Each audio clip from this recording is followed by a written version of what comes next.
بسم الله الرحمن الرحیم. بس ملګرو د مو په یو حیثیت قومي سطح باندې ده، په هغې باندې مو یو موقف ته وایي وخوري مو کړې ده، وایي انشاءالله چې هغه د قوم د خیر دی پر وا به جوړي وي، ختمه شوې نه ده. دوهم حیثیت د مو په دغه ځای کې په اوو کلو کې ده، د ټیکهدار حیثیت هم لرو په دې کلو کې.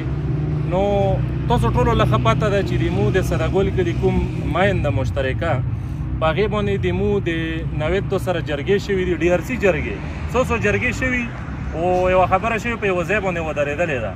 عجیبه خبره دا ده چې هغه په عمل کې نه روسي. مو भरपूर کوشش کوو چې دې باندې نه ده. زه خو د DC صاحب لیریان یم چې د سره دومره اختیارات دي چې دا کمیټې جوړولی شي او ختمولی شي. او د مو یوه فیصله ده چې یو نیم کال یې وشولي، اوسه پورې هغه فیصلې باندې دومره څوک نشته چې موږ په عمل درآمد ور ورسېږي یو ځای له. نو DC صاحب نه مو دا خواسته چې اول دغه مسایل د حل شي، د هغې نه پس د لوډینګ خبرې او یا د کمیټۍ خبرې دا د بعد کې شي. نو اول د مسایل حل شي. نو د ویډیو په ذریعې سره زه نوید له هم یم، مخکې مې ورته ویلي دي چې کومه پورې د ما سره مسله حل کړې نه وي ته به لوډینګ نه کوې، لوډینګ له دې نه پرېږدم. اوس هم درته یم د ویډیو په ذریعې سره چې مسله دې راسره نه وي حل کړې لوډینګ له دې نه پرېږدم. نو مو انتظامیې له دا خواسته چې د لوډینګ نه پیله د مسایلو د حل د وشي، چې مسایل حل شي وشه بیا خو څه مسله نه ده. لوډینګ د شل پیرې د وشي د وکړو خیر ده پکې، خو اوس ډېر حساس ځای باندې ودرېدلې ده مسله.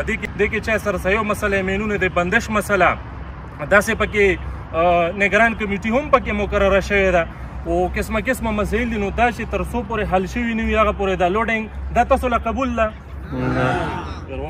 دا تاسو له قبول ده د لوډینګ. نو بس خاص مو دا چې اول مسایل حل شي، د لوډینګ خبرې ده بیا بعد کې وي. ورنه که په دې کې هر قسم نقصان وشو ذمه داران واضح دي. ډېره مننه.